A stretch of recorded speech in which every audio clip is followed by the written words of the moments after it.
Greetings from Kabul Institute and welcome to our policy roundtable.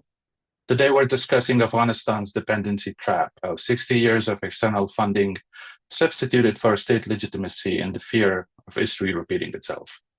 It is fitting for today and heavy that we're doing this on the 5-year anniversary of Kabul's fall.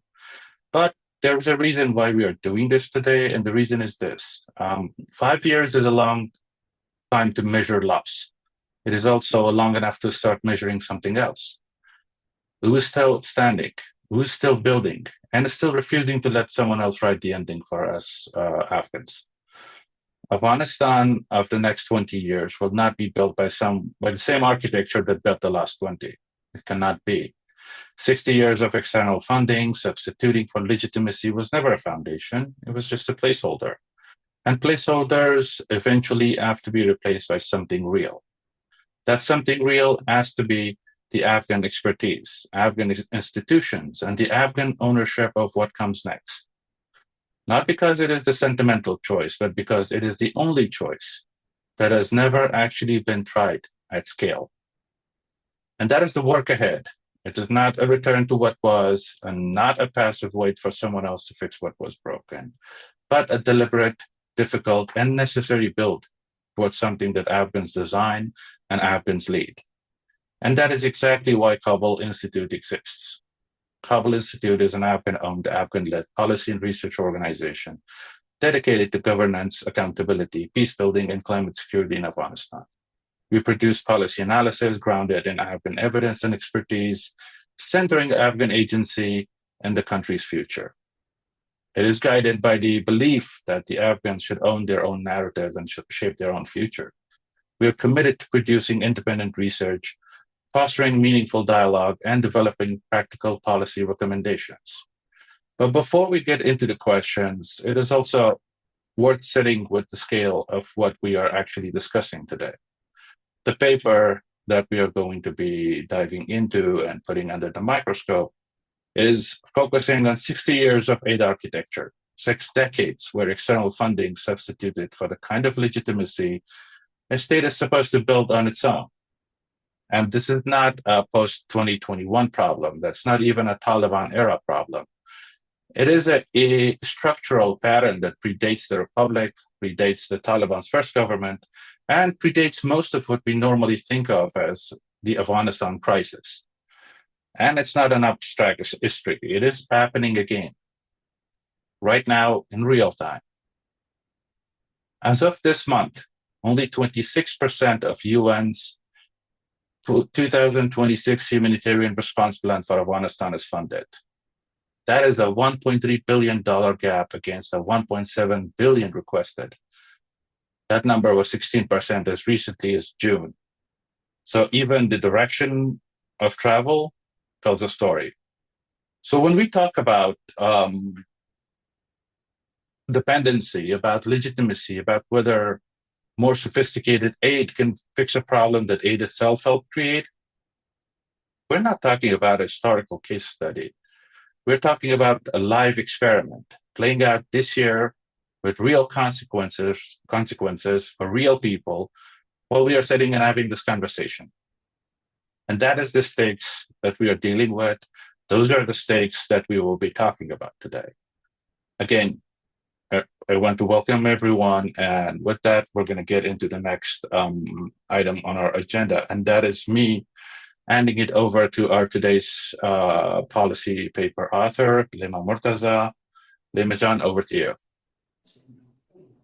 Thank you so much, Naweed, and thank you to the leadership team of the Kabul Institute for giving me the space to share my findings and reflections for the Afghan dependency trap policy frame. So I first want to start with setting the scene for everyone. In general, we've talked about the collapse of the Afghan Republic in 2021, and we use a lot of numbers, but we don't actually see what the numbers are describing or how it's related to the past. So I want you to picture a house under construction for 20 years, and there was scaffolding around it covered in flags. American flags, NATO flags, USA logos on the water pumps or the school signs. And everyone who walked past assumed that underneath the scaffolding, a house was being built because that is what scaffolding is for. But it's temporary. So it comes down once the structure underneath it can stand on its own. So here is what I found when I went back to read like the paperwork and where the funding actually went towards the reconstruction and development. There was no house underneath. There was scaffolding holding it up. And when it came down in August of 2021, in about what, let's say 11 days, there was really nothing left standing because there had never been anything underneath it to hold it up. And so my argument today is in 3 parts. I want to discuss where this pattern came from, what it did to Afghanistan specifically, and what it would actually take to build something different. Because I don't think the answer is don't have any scaffolding. I think the scaffolding is needed. I think the answer is that we have to finally build the house. So first, I want to talk about the pattern of humanitarian aid and international development interventions in countries like Afghanistan, because this will ultimately change how we read everything else. International development as an institution was not invented to help people. And I know that sounds really cynical, and I don't think it is. It's just historically accurate. And it began in 1949, and when President Harry Truman, in his inaugural address, explicitly said it was a tool to keep newly independent countries out of the Soviet Union's orbit. And development was never a gift with no strings attached. It was a loan, and there was interest, and that interest was strategic loyalty written into the architecture from day one. And Afghanistan didn't get a broken version of a well-intentioned system. It got a system working exactly the way that it was engineered to work. It was just the wrong century's enemy. So the US spent $140 billion on what they called reconstruction. But 60% of that, which is $80.8 billion, went to the security sector, not rebuilding. So the total US humanitarian assistance for 20 years was actually $3.9 billion. That's less than 5% that went to guns, ammunitions, and bases across the country. And at its peak, the US military burned through $100 million a day in Afghanistan. So all international donors combined spent $7 million a day on everything else. So roads, health clinics, wells, schools, the actual programming for the people who were supposed to live in the house we kept saying that we were building. So let's just go back to that house that we just talked about and imagine that for every $100 spent putting armed guards around it, men with rifles on every corner, cameras on every wall, only $7 were spent on the house itself. The wiring, the plumbing, the roof. You would have to, have the heavily guarded construction site in the world behind the face of nothing. That's not a fortified home. That's an empty block with armed men standing around it. And it's a bill for $100 million a day to keep them there. And so this is what that architecture did to the Afghan state, because this is where my rentier trap argument comes from, in the plainest way that I can kind of argue about. Think about the difference between owning your home and renting it. When you own it, you answer to no one but yourself. But when you rent it, you answer to your landlord because landlord can end your lease. So Afghanistan's government after 2001 was a tenant of its donors, not of its people. By 2010, domestic revenue covered only about 11% of the entire government's operating budget. So they can't pay for teachers' salaries, soldier salaries, and nearly all of the funds to pay them came from abroad. So when I say accountability flowed in the wrong direction, I mean it. Literally, the ministries in Kabul answered to Washington or the UK and what they wanted in quarterly reports before they answered to what a farmer and Nangarhar needed, because Washington was the landlord at that point. And these landlords built tenants who learned to survive by managing the relationship rather than be governing. And I call this a patron-client substitution in the brief, but I want to give you the human version. So provincial governorships, ministry postings, they didn't become jobs where you served the community. They became access points to external money.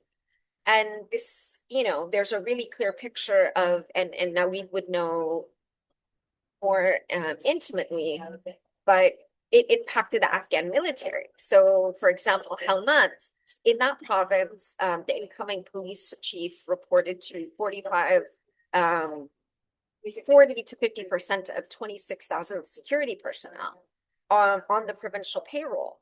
Some of them didn't physically exist, so they were ghost soldiers. So nationwide, official troop strength was reduced like 320,000. Afghan officials had their own internal estimate, closer to 120,000. So salaries were drawn, uniforms were issued for soldiers who some didn't exist, while some commanders pocketed the difference. Not all, but some.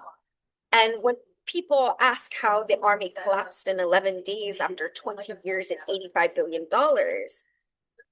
I think about when people ask that, you can't lose a war that was never fully stuffed to fight. It wasn't sustainable with internal resources, especially if it was funded externally.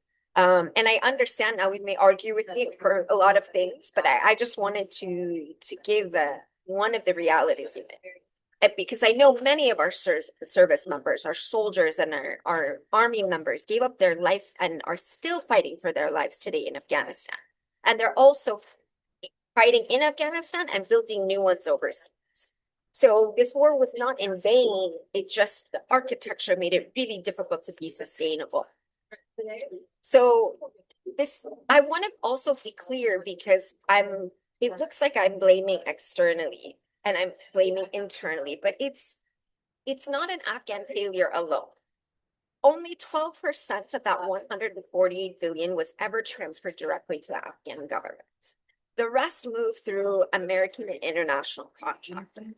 The single most documented corrupted case in the entire reconstruction effort in Afghanistan was not an Afghan name. It's the Louis Berger Group, a New Jersey engineering firm that received $1.4 billion in USAID contracts and was caught systematically overbilling for nearly 2 decades. Their chairman got 12 months of home confinement and really no disciplinary action because his company kept winning money from USAID. And so even a US Treasury official in Kabul described what he was seeing as a 20 out of 10 on a corruption scale and chose not to act because acting would have meant dismantling the entire coalition that Washington needed to maintain the appearance of a functioning partner. So when we ask who failed Afghanistan, the honest answer is that it was everyone with access to the flow of externally generated money, and both governments let it continue. So that's the history. So now let me bring you to where we are. And because I didn't want to write this brief as like an actual autopsy, I wanted to write it as a warning and a warning of what is already coming true of what we see today. As of last week, only 26% of this year's $1.7 billion that are flowing through the UN humanitarian appeal is funded. A $1.3 billion gap, up from 16% as of recently in June, moving in the wrong direction.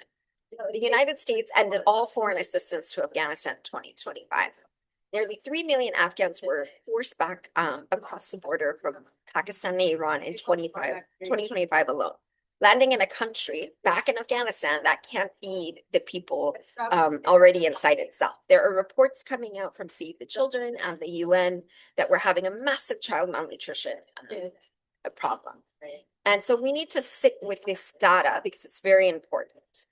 But you also should know that diaspora remittances are now estimated at $2.7 to $3.5 billion a year.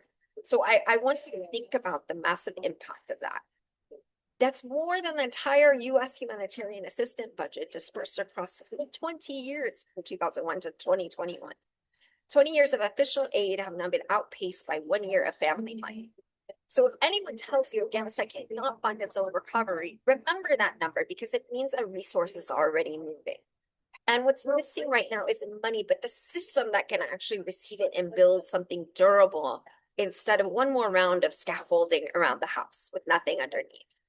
And I'm going to close with what I actually think can change this.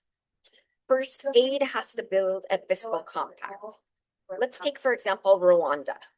After their genocide that happened in history. Its government told donors, fund our national budget through our systems, not through 1,000 competing NGO projects, answering to 1,000 headquarters.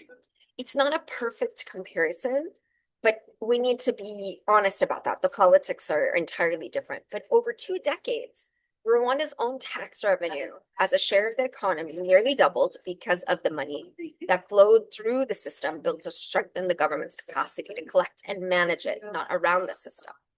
Now, Afghanistan tried to do this. In 2017, the former president, Ashraf Ghani, tried to consolidate the entire NGO's sector's finances into what his government called a one NGO budget. I don't know if you guys remember that, but I remember it and it was really exciting.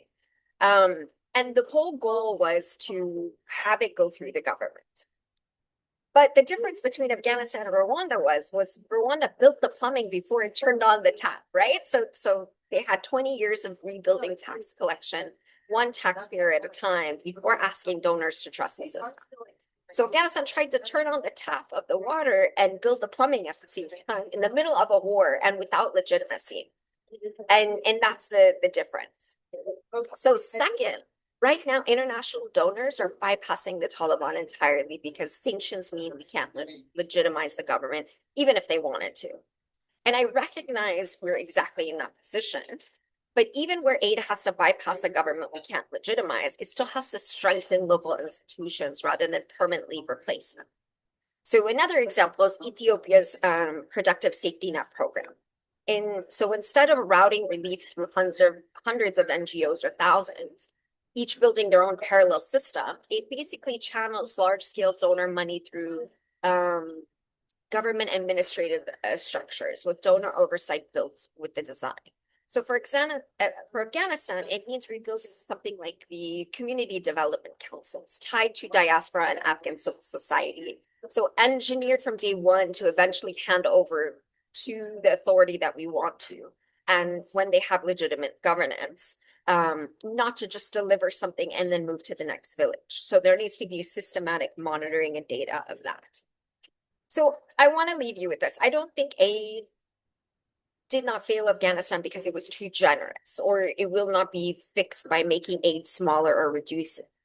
I believe it failed because for 60 years, going back to that former President Truman, the architecture was built to serve strategic interests of the country writing the check.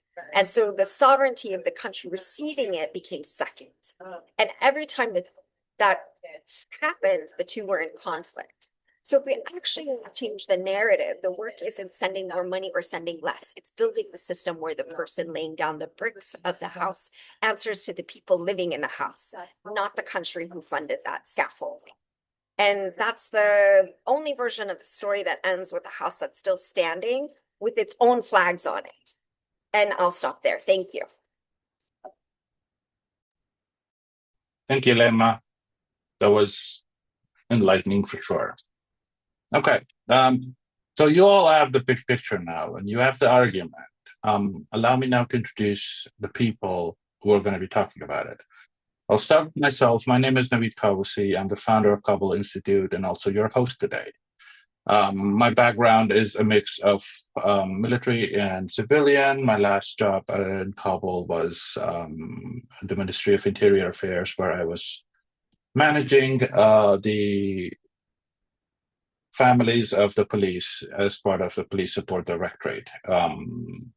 Before that, I spent some time also working at the Ministry of Interior, again, as managing the Law and Order Trust Fund, which was responsible for maintaining and managing the expenses of Afghanistan's National Police. For our panels, now that's a different story. We have an amazing panel for you all today here. I'll start off by talking a little bit about Layma. Layma Murtaza has spent the last nearly 12 years inside humanitarian response and development across Afghanistan and the wider region in senior roles with Danish Refugee Council, the International Rescue Committee, IOM, and the Aga Khan Foundation of Afghanistan. She's also the author of tonight's paper, in case no one has figured that out yet. So she's not just, with all that experience, she's not just analyzing the aid system. She's lived inside it. She's ran donor portfolios and governance programs that this conversation is really all about. Our second panelist for tonight that I will introduce is Khalid Mustafawi. Khalid brings more than 20 years of experience in managing large donor portfolios and rebuilding governance and accountability systems in fragile and conflict-affected environments.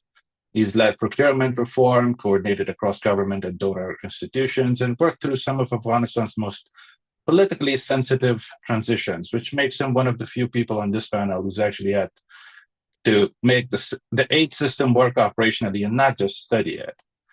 Hafasa Issa spent over a decade working directly inside the international aid architecture in Afghanistan with the United Nations, USAID, and major international NGOs.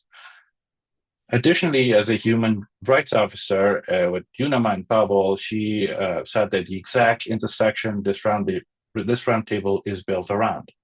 Donor-funded programming on one side, on-the-ground human rights reality on the other. And all of that while doing the coordination with government and civil society and in ways that donor headquarters that are not in Afghanistan rarely ever see firsthand. Our last but not least, our next panelist is Sardar Wali Amarkhil.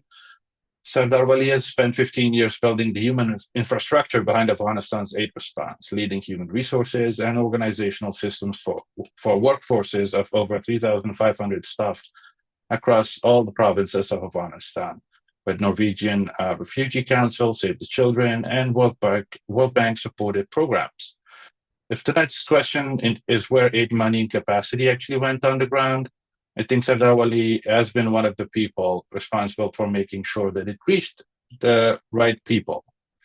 So now that you have the big picture, you have the story, you have the speakers and the people who will be talking about it.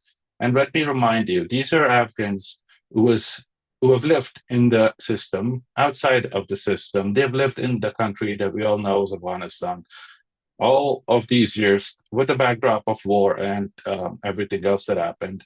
So the stories, the history, and the perspectives that they bring to this table, they are based on firsthand lived experiences. So I, for one, am a believer that in case you have not experienced something, it's hard for you to describe what really happened on the ground. With that, allow me to pose the first question. So, pre-2001 Afghan legitimacy, some would argue, was tribal, religious, decentralized, and never dependent on formal taxation the way that the rentier state model assumes. The papers on NSB and CDC, that's discussion acknowledges this tension. And for those who've read the paper, they've clearly understood this. So the question that I have for our panelists is, does the rentier state diagnosis fit Afghanistan's actual political structure? Or does it apply a Western fiscal model that never existed there? For answers, I'm going to go first with Khalid Mustafawi.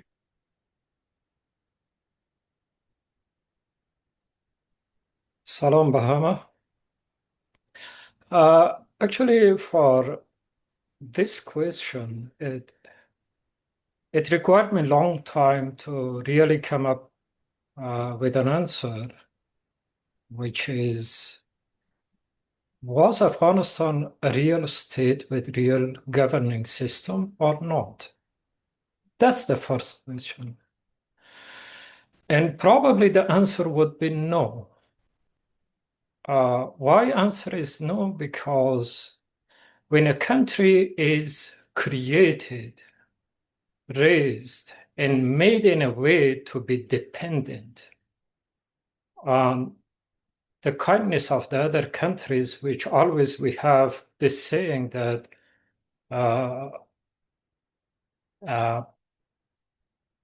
پولی مفت سنگین‌تر و قیمت‌تر از همه چیز است. It means there is no free money for anyone in anywhere. This is the first one. The second one is that, have we been able to create a country, a state that belongs to the people? If the structure is not existing there, then we cannot claim that we have had these countries helped us, and we failed. We must fail. Because if we cannot share a home with each other, if we cannot understand each other, if we cannot come up with a concrete idea how we're gonna build a country, then we will fail. The good example for, I call it the period where every single employee of the international organizations were the kings. It was exactly that period. When I was sitting in my office writing about Jalalabad, what they need, and I never been in Jalalabad myself. I have been a support in writing the development plan for Afghanistan for Vision 1400. What we have written, it was a wish list, exactly a wish list. When I was talking,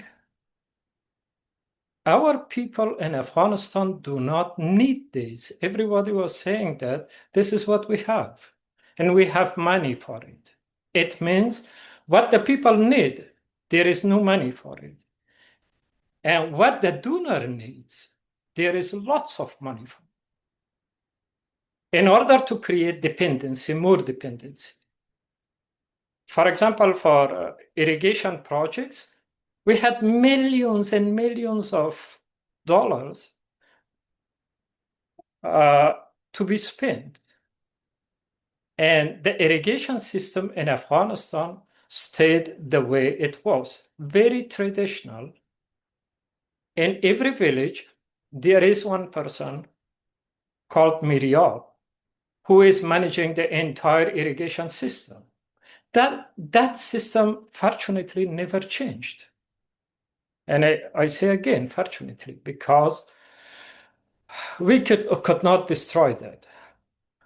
And secondly, we were trying to push Afghanistan to be a Westphalian system, which is impossible. The Westphalian system is a system that created to take over the other countries and make them like colonies.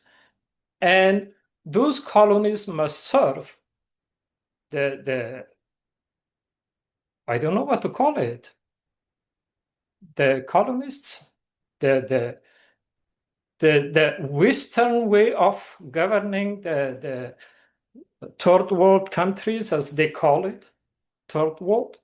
And we were maybe we were the third human as well. We were considered in that way, unfortunately. So from one side, we have come up with this system of governance, which was absolutely strange for the people of Afghanistan. From the second part, we have come up with the programs and plans which were not serving the people. It was serving a small group of people, so-called elites. In Afghanistan, we don't have elites in any way of explanation, but we called them elites. So every time from the beginning up to now, from 2021 up to 2026, the entire external money is directly coming to serve either the warlords, the landlords, and the people who are disconnected from the realities of Afghanistan. And then what Layma said was very interesting, because my belief, the way of my thinking, always insists in one point: becoming. How to become as a country, how to become as a nation, or how to become a respected human who are standing on their self and creating something. Either bad or good, I don't care. Should be by the people, from the people, for the people. Now, if we are sharing this becoming, yesterday I was one person. Today I am a new person. I am not that person of yesterday. If I share these changes and create this dialogue around a small community or village in Afghanistan, this shared becoming will create lots of things, which now the diaspora is supporting Afghanistan. It's huge. I cannot believe it. When I see the numbers are not very accurate, but anyway, I will accept the numbers. It's huge, and it can change everything in the little community when we create the chain of development. Chain of development means if village A is keeping a warm silk, and the second village is producing that or processing that to yarn, and the third village is weaving, and the fourth village is marketing that as high-end product, that time peace will be built. That time people will control their own soul and future. And that time we can say we do have a country based on our own values. I don't care. It's democracy. It's better than democracy or worse than democracy. I don't care about it. This is what the people create based on their needs. The very good example of Rwanda was what Layma added in her discussion. I will give you a simple example of that. We had a meeting from the UN mission in Rwanda with the president, and we said that if you start producing sugar, this sugar production will increase the income of Rwanda in 10 years up to 5.5%. The president laughed somehow and said, if my people decided to produce sugar, then I will let you know. Thank you. The priority was the people to decide. But we are in a country still waiting who will help us to build, I don't know, a channel or maybe a toilet, even a toilet.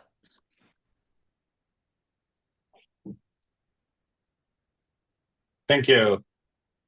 I'm going to go now to Hafsa. Hafsa, what are your thoughts on this question?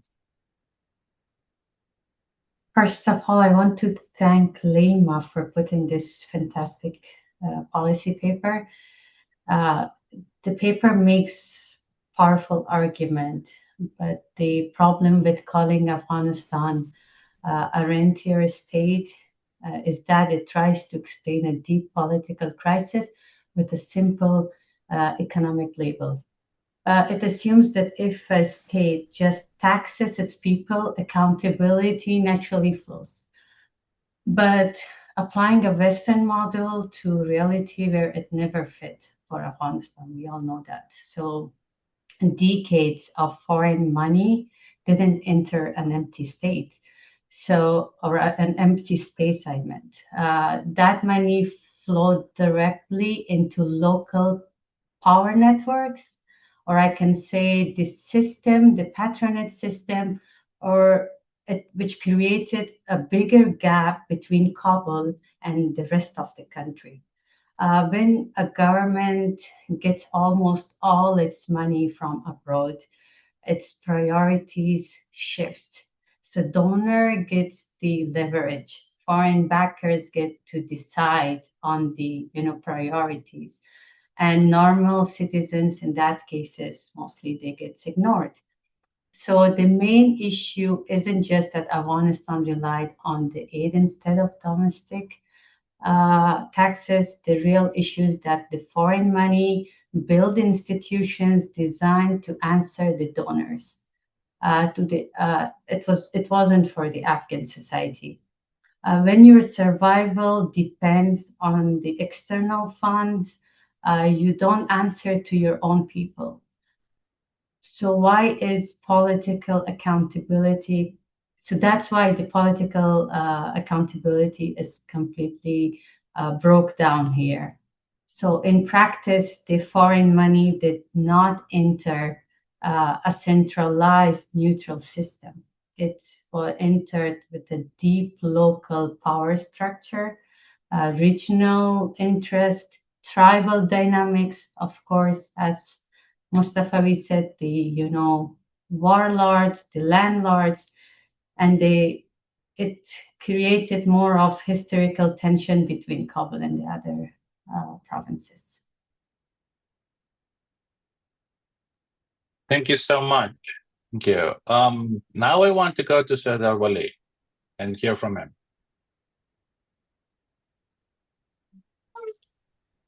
Thank you so much.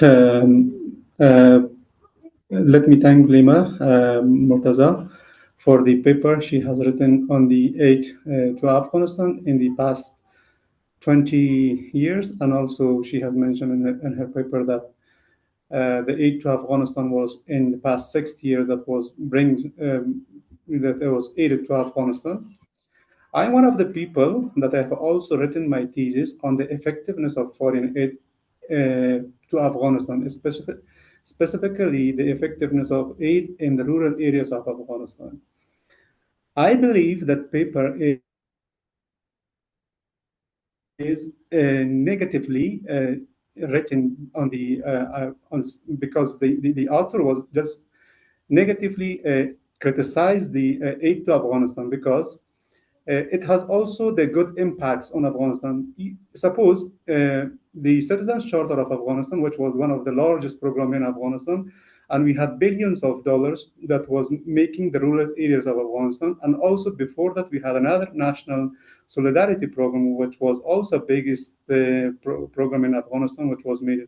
So if the aid was not to Afghanistan, so we couldn't have a local governance in Afghanistan. So we have created local governance in Afghanistan. That was the foundations of the aid in Afghanistan that we could utilize to the people in Afghanistan. So I believe that aid was also mismanaged in Afghanistan. It was the landlords. It was the people who are the warlords. I mean, the commanders and people who were the leaders who were also misused. And also, also Afghans are not only the people who have were corrupted to use the aid to Afghanistan. It was also international communities that they have also were shared the aid, and also they were also the people who created the rooms for the people to make the aid to use the aid negatively. We are not the only people that we have made a mistake that we did not utilize the aid to Afghanistan positively.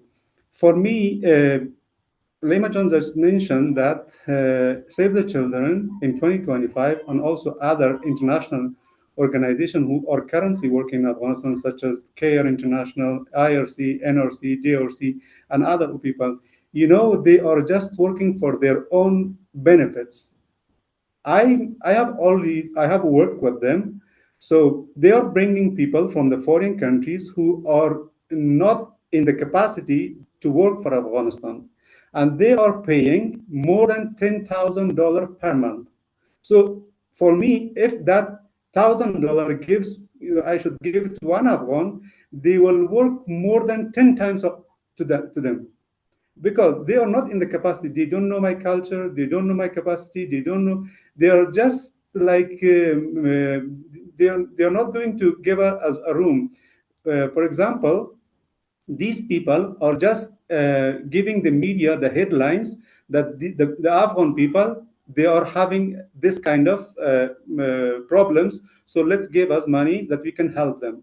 But these people, they are not thinking about Afghanistan real needs. What we really need is that we should give them how to utilize the money by themselves, not the people who are working for us. They are just using the aid on their operational costs, not for the people they need. For example, I can say a proverb in Afghanistan, "As gav ghadud mirase bar mardum Afghanistan." It means a small portion of the aid is going to be utilized for the Afghans. So I believe the aid should be utilized by the people in Afghanistan, by the local authorities, I'm not going to ask the current local authorities, but the aid should be mainly going to give for the Ministry of Finance, or maybe the government of Afghanistan, or we have local NGOs in Afghanistan. They are cost effectively. So therefore, I believe that the aid should be given to the people of Afghanistan directly, not to the international communities. I know that we need them, but I know we are poor people. I know we don't have money for them. I know that these people need aid. That's their own money, how they are going to utilize for Afghanistan. But mainly it's coming by my name. Why I should give them back for their salary, for their operation costs, for their furniture? This is the way they are utilizing the aid in Afghanistan. Unfortunately, we should ask the international community in Afghanistan, if that's UN agencies or other international NGOs in Afghanistan who are bringing aid to Afghanistan by our name, we should ask them why you are spending these monies on your own benefits. Let me give you an example. One foreigner coming to Afghanistan, they are spending only 6 weeks in Afghanistan, but they are going back on R&R, rest and recuperation leave, for how many days? For 15 days. They're only working for 5 days in Afghanistan, or maybe 10 days in Afghanistan, but they are taking $10,000 a month. So it's, for me, the aid is not only in our hands negatively used, but the foreigners are also in this area. They are also corrupt, and they are also not utilizing the aid for Afghanistan positively. Thank you. Thank you. I think there's a question from Layma. Yes, there is. But thank you for those words, Sardar Wali. I think there's a lot of people, both in the panel and in the audience, that would agree with a lot of what you just said. With that, I'm going to hand it over to Layma. Yeah, thank you so much, Amarkhil Saib. I think you touched on a lot of really good points, and I agree with Naweed about us agreeing with you. One, I just want to reflect on your comment about the CDC. So yes, I do have a negative feeling about the overall political system of humanitarian aid at that very higher global level.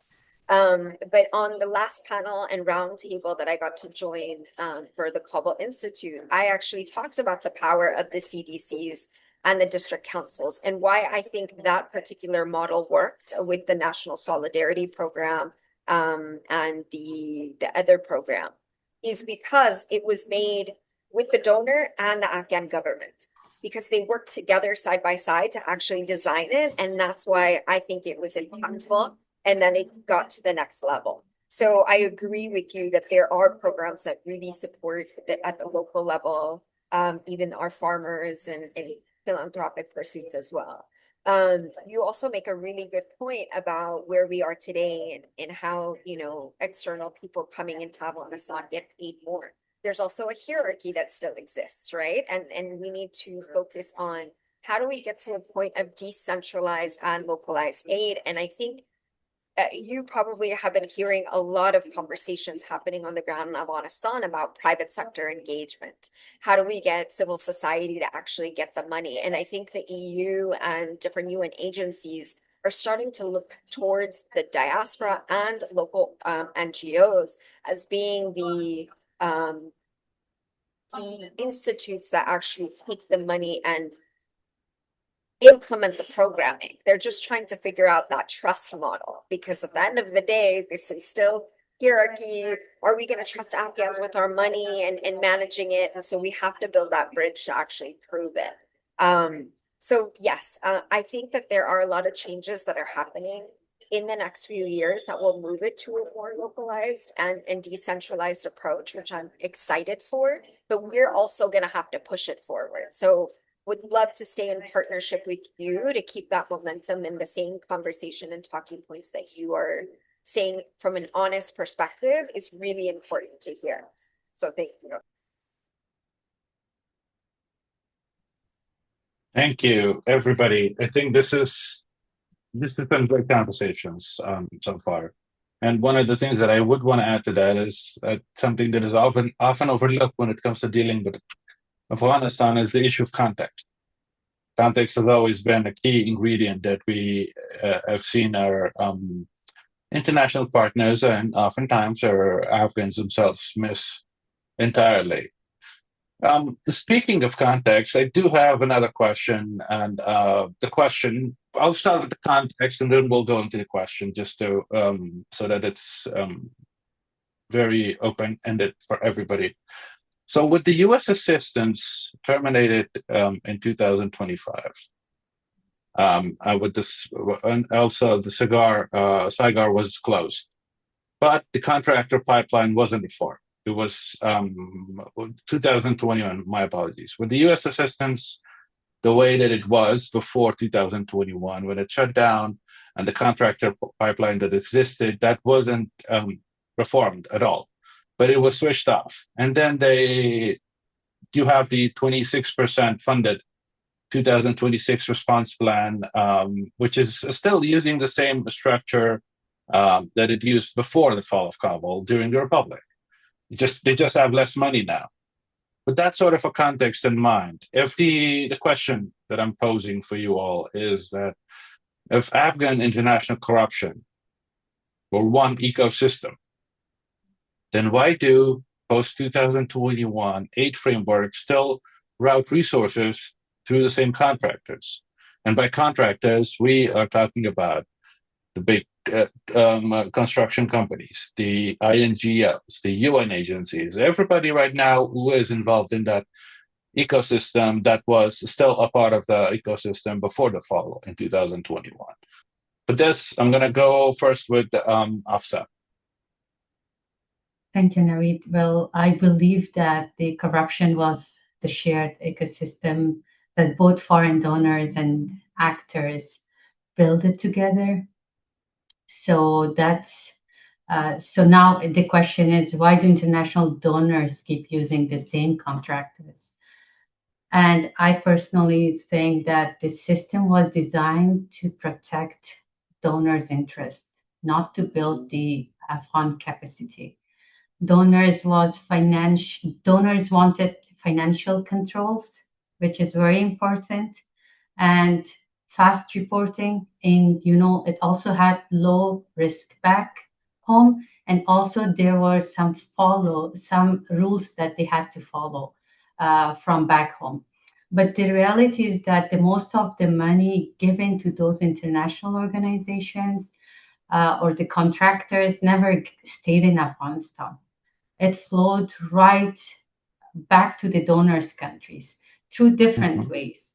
I can give example of corporate fees. I can give example of those expat or foreign consultant salaries, those paychecks that went back to the home country or the donor country, and also overhead.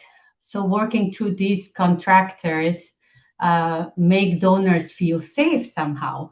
And that's why there was a massive difference between accountability or donors being accountable. And when the donors assume that local institutions are too weak or corrupt, so their reaction is like, let's bypass them and hire contractors. But when you constantly bypass local institutions instead of building real capacity, you guarantee that the country will still weak. The nation will still stay weak. So post-2021 aid framework still rely on those exact delivery models, which has been a major issues. The issue started from post-2001 actually, and we haven't learned anything. We aren't solving dependency. We are just funding the industry that profits from it. Thank you. Khalid Jan, any thoughts?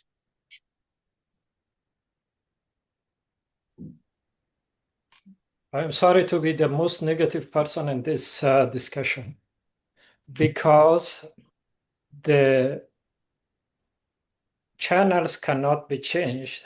Otherwise, the return may not be able to come back to UAE. Everything is organized in a way. Whatever is needed, it must come back to UAE, and it's coming back. All right. Sorry, can you unpack that?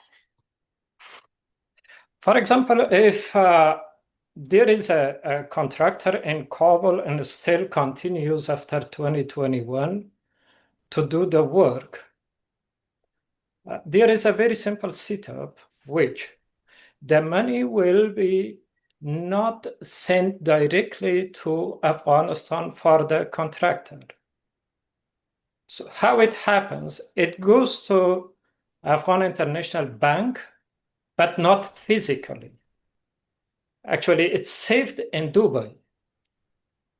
So a small portion of that money by the contractor is used apparently as a project. And the rest remains there for friends to have dinner. This fancy things. All right. I'm going to refer now to Sardar Wali. Any thoughts on this question? Coach, can you repeat the question? My internet was a bit interrupted while you were asking the question. Absolutely. So the question was, if Iran and international corruption were one ecosystem before 2021 and after, so why do post-2021 aid frameworks still send or route resources through the same contractors and same international organizations? Thank you, Kawusi. Let me clarify this. There is a shared benefit between the donors and the Afghan government or the Afghanistan country. So they are not giving this money free for us. They have their own benefits. That's why they are existing in Afghanistan and they're working. So, Afghanistan is only a country for the international communities who can bring more monies, or maybe there are some other countries in the world that, for example, they call it third world or people, something like this. I mean, Mamalik Jahan Sebom. It means these people, they have their own interests. That's why they're existing in Afghanistan, and they're bringing more aid to Afghanistan. And based their interests, they're bringing these monies, take it back to themselves. They're not spending all these aid in Afghanistan. Let me give you an example. They're having some international contractors. For example, for the transportation, they're bringing millions of dollars they're spending on the armored cars. They're bringing low capacity people in Afghanistan, international workers in Afghanistan. They don't have the capacity to work in Afghanistan. I have some evidence. I have worked with them. Even they are not able to use the computer the office packages. So how we can work? I'm not, as Khalid says that I'm the only negative person who are talking about. I'm not only talking about negatively about them, but they have some positive things as well. They have good capacities. They have many good people in the international communities. Why? Because in Afghanistan, when the international communities brings these aids to Afghanistan, because we need it, but from our needs, they misuse it for themselves. I said before that. Why? They are using for their own furniture. They are using for their own other things that they wish. They have a wish list. They are not spending. They are not making they are not managing a sustainable project in Afghanistan. For example, I have never seen any project that is currently existing in Afghanistan in the communities in the rural areas of Afghanistan. I have never heard that a humanitarian aid is in Afghanistan. They're just bringing like small how to be alive, or how to use like hygiene, something like this kind of thing, which is not needed for Afghanistan. We need a sustainable development in Afghanistan. That's our own the basic need in Afghanistan. So these aid is for Afghanistan. They are misusing our country, our people who are in needs. So they are always saying that people in Afghanistan are need this money for their foods or something. For example, the WFP or other people have some reports on Afghanistan people that if we do not give them, they will die from hunger. So this is not the reality. The reality is that why they do not give us this aid to the national NGOs in Afghanistan, that we can make or build a sustainable project in Afghanistan. For example, we need schools, we need clinics, we need hospitals, we need other basic infrastructure in Afghanistan. These needs, AIDS is not a medicine for Afghanistan. So this is a misused Afghanistan aid for the international communities. Thank you. Layma, do you want to add anything? I think within our roundtable discussion, it's really hard to delve into the different contextual realities that exist. I think the people that work in the humanitarian sector, many of them are very well intentioned, care deeply about the people that they serve, want to make lasting change. But sometimes the system in itself is what needs to be changed, not necessarily the people, because I'm sure some people would love to come to Afghanistan and not get paid 10,000 if they're not focused on financial gain. But I know that I came as a volunteer, but also it's my family ancestral country. So I have different intentions of wanting to go back. And I know there's a lot of diaspora that want to go back and help. But if there's not safe, reliable systems to help them engage, then it's difficult to create more than a financial assistance program between diaspora and the country and the people of Afghanistan. So I'm grateful to all the people on this panel for being here, giving their different perspectives, and I hope that it actually leads to real conversations of operational changes that we could probably build and create to make change. Yeah, definitely. Thank you. Okay, wonderful discussion so far. The answers, I think, at least in my mind, very clearly demonstrate that Afghanistan is not a black and white situation. It never was, and I don't think it ever will be. There's always nuance and context that we need to consider going forward if we want to talk about Afghanistan, and Afghanistan having a future that is not made up of a series of quick wins. With that, I do have another question that I want to pose to the panel here.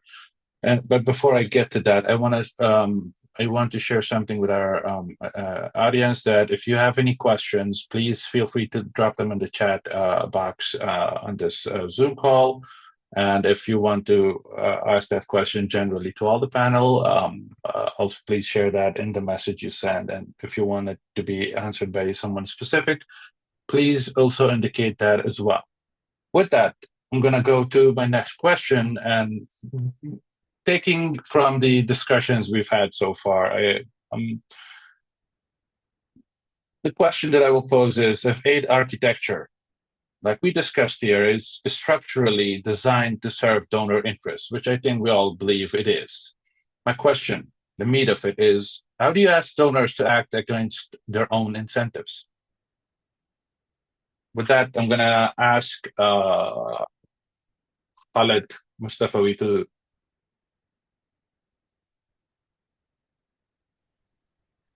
I am thinking how to not ask donors, but ask the people what they can do for themselves. This would be the first question. And the second question would be, very interestingly, in Afghanistan, we do have a total of 12,700 NGOs, national, international. It's a huge number, for God's sake, where there is no fund at all. So, the total number of villages in Afghanistan is not reaching 12,000. If each village is treated or considered like an NGO, not connected to the donor, but connected to the diaspora of same province, and the fund is provided directly to the community. But first, what's lacking there? Something very important is lacking there: a will to exist. Afghans really do not have the passion for existence. They feel like very temporary, just counting the days how to reach the final point and die. That way of thinking must change somehow. I don't know why we have this way of thinking. When we have it and we are addicted to it, simply we cannot build up anything. And now if you're asking me what to tell the donors, I had been in UNOCHA, I have been working with UNAMA, in governance sector, and I tell you something very interesting. If someone is really working, passionate enough to work for Afghans, I know exactly people who, like a D1 in position, political officer in UNAMA, touched the point of corruption with administration in Nangarhar. Can you believe it? A D1 was pushed to resign from UNAMA, UN mission in Afghanistan, a political officer who is really and truly the most respected professor now in his own country. So with having said that, why you should ask donor to do something? First, the question must go to ourselves. What we can do. Otherwise, with donor play, with donor game, we cannot do anything. And trust me, that's going nowhere. Thank you. I'm going to go to Hafsa now. Any thoughts on this question?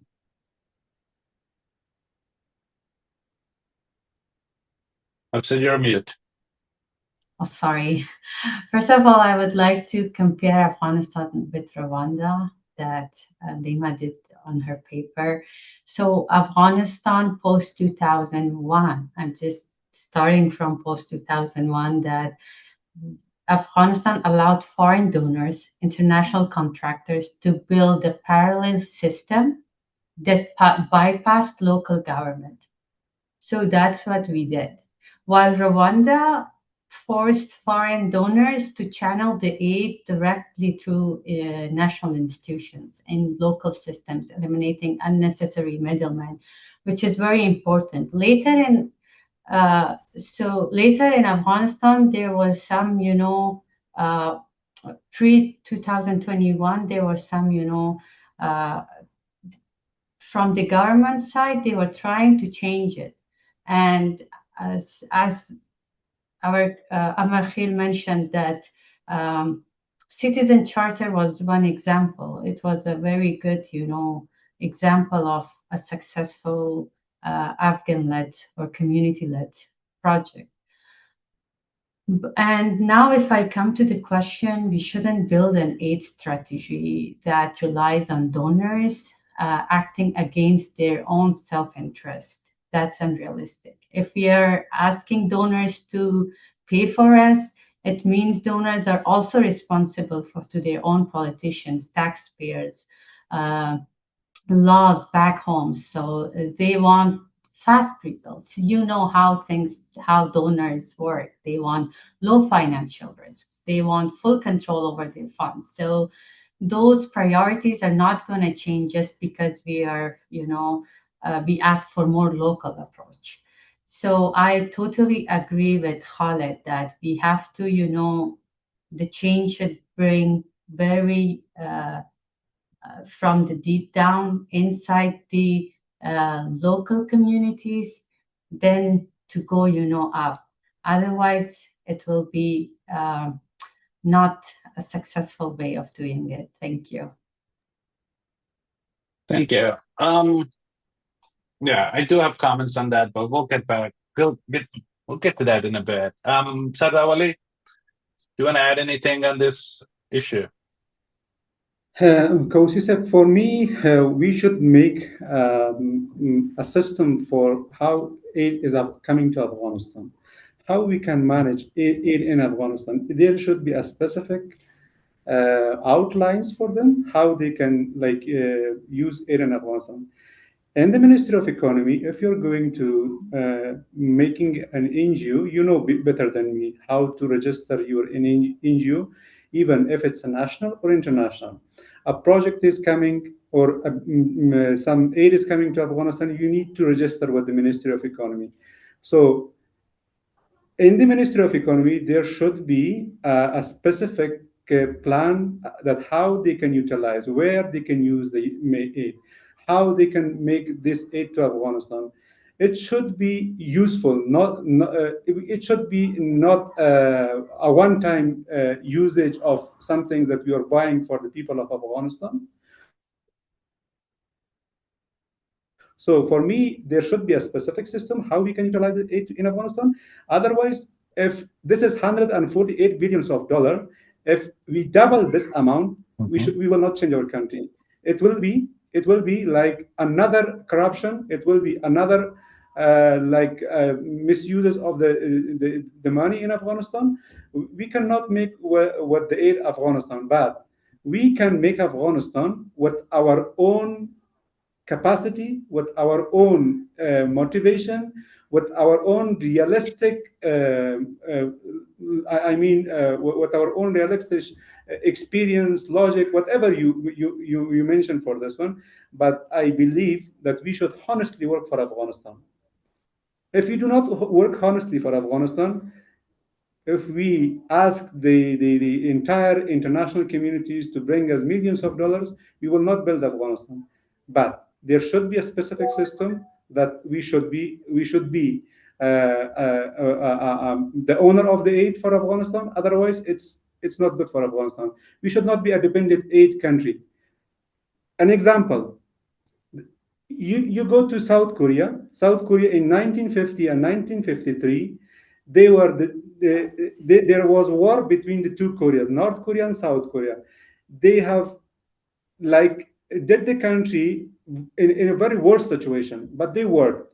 Even the president of the South Korea didn't have a plane to travel to United States or Germany. So they have rent an airplane and they went to Germany to ask for aid. But they came with a plan. They have made a strategic 5-year plan. This is what we need in Afghanistan. We need to make a strategic plan how to utilize the aid in Afghanistan.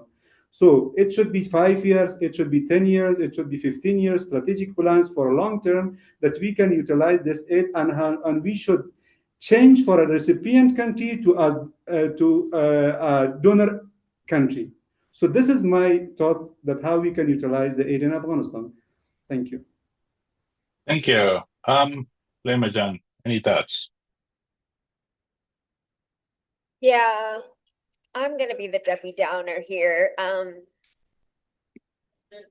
The problem is right now, Afghanistan doesn't have political leverage. And once they have political leverage, then we can advocate on our behalf through partnerships. And even though I'm not the biggest fan of the Taliban, right now they're doing this with some of their neighbors with building and trade.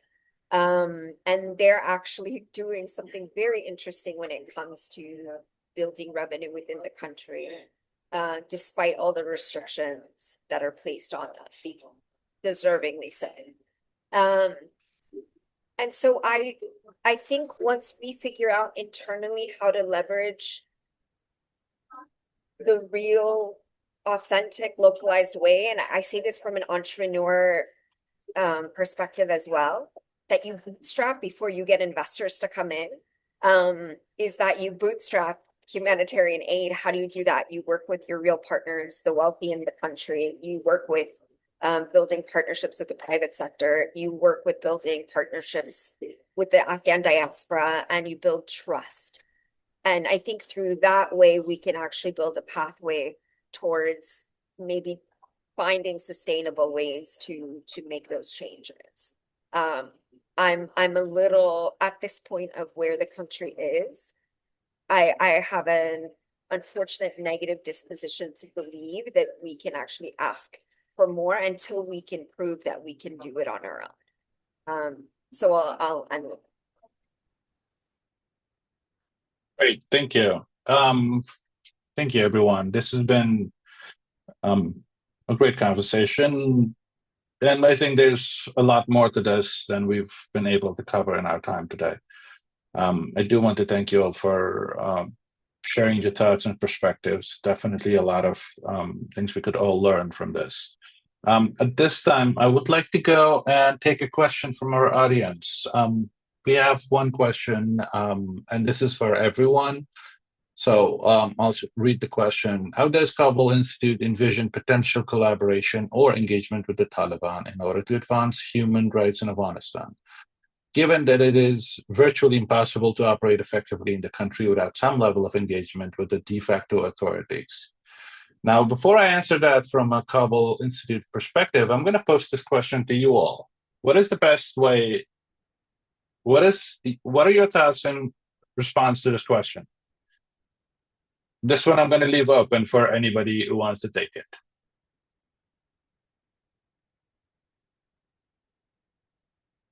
I'm happy to start off the conversation about this. And I have many different perspectives, like as someone who's lived inside the country, worked in the country, understand the operating environment, just like Amarkhil Saib and everyone else in this conversation. And I think there's a difference between being an activist and an advocate, right? When you are an advocate, you are engaging because you want to get to a place of negotiation and an end result that, you know, both parties want to achieve together.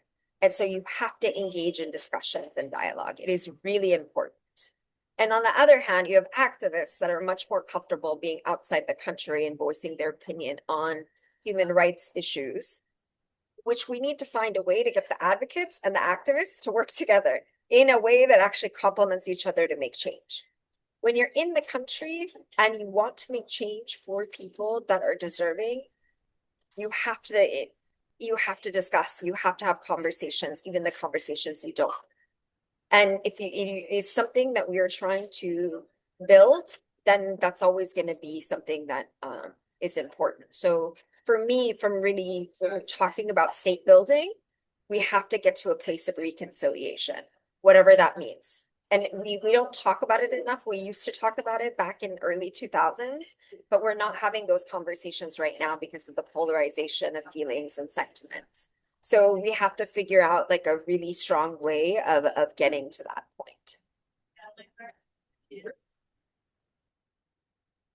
Thank you. Mustafawi Saib, do you want to go next?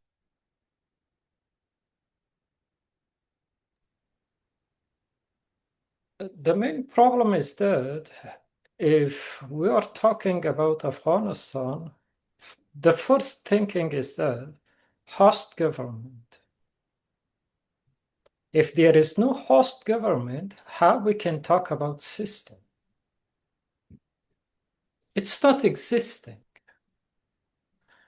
And now we see that somehow to channel indirectly the fund to the people. That's the best opportunity now we have. Not through NGOs, but through local structures that once somehow, like in a way, it tried, which we have still some of that, like the NSP something. I don't know what was that, but anyway, We worked on it. So we can rebuild that indirectly. But how? Can I do it? No. Can Naweed do it? No. Can Layma go there and do it? No. The very practical way will be Sardar Wali to build that. To go to the first community, second community, and third community. If Sardar Wali needs to see a model of that, he can directly go to Parun and Nuristan to see how effective the local community, without depending on any aid or managing their day-to-day life. And they do have a good life, to be honest. So that example is there, which is absolutely traditional. It's built by the people, it's created by the people, and it's sustainable. We can do it if we are committed. And based on that, we do have a very good opportunity. Thank you. I'm going to go next to Amarkhil. Kawusi said, for this question that's asked, I do believe that there is no room that we can talk on the human rights to the de facto authorities currently in Afghanistan. If you want to go to ask them and you will go and giving them the subject on the human rights, they will directly not accepting your meeting or whatever you're asking on the human rights, because they believe that we have already given them the human rights, you know that. And they have like more things that, but there is something that we can work with the de facto authorities currently in Afghanistan, but we should find some solution for them, that how we can contact them, in which way we can contact them, that it shouldn't be like in the it shouldn't be against their ideas or maybe against their rules and regulations. So we can change the name of human rights with other names. We can negotiate with other names with them. So not directly with the human rights name, but with different names, with different ideas, with the positive way, we can collaborate with them.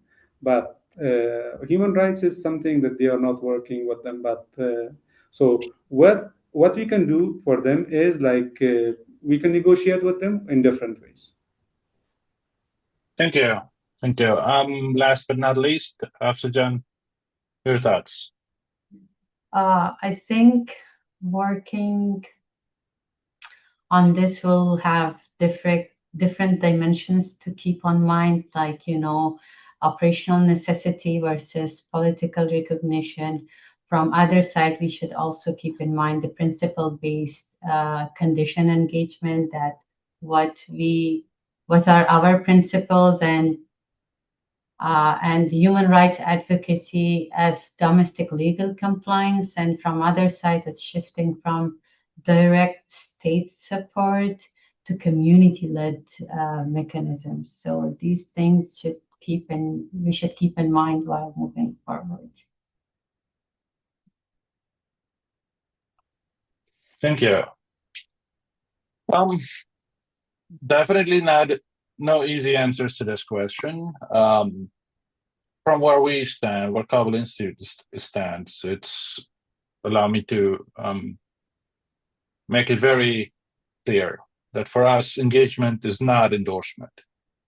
If we have to, we will work through Afghan civil society, Afghan people, wherever possible, and where contact with them is unavoidable to reach the people. It is narrow, it is technical, and it is conditional, and it's never political legitimization. We will have specific asks, specific consequences, nothing vague, if we go down that route, and if we have to do that. And we don't treat Taliban as one block. Some channels are worth pressing, some aren't. What we are really betting on is not reforming the Taliban. As someone who knows them, who has seen them on multiple fields, both in a civilian capacity and in a military capacity, the goal is not reforming them. The goal for Kabul Institute is building the Afghan-led alternative so that their approval matters less over time. And it is the will of the people. It is the Afghan people who lead the way, who own the way, and that's what we stand for. With that, I want to take a moment to thank everyone who has attended today's discussion. I want to thank our panelists. Thank you all so much for being here, for sharing your thoughts. And I want to thank Layma for authoring this policy paper, which I would think would be a great read for everyone in attendance today. And I understand that there's not enough time to talk about all the nuances and all the things that we have to talk about on this very critical issue. But we will have more roundtables. We will have more discussions. This is not the end. This is just the beginning, and the conversations will continue. Afghans will lead it. Afghans will talk about it, and they will share their experiences.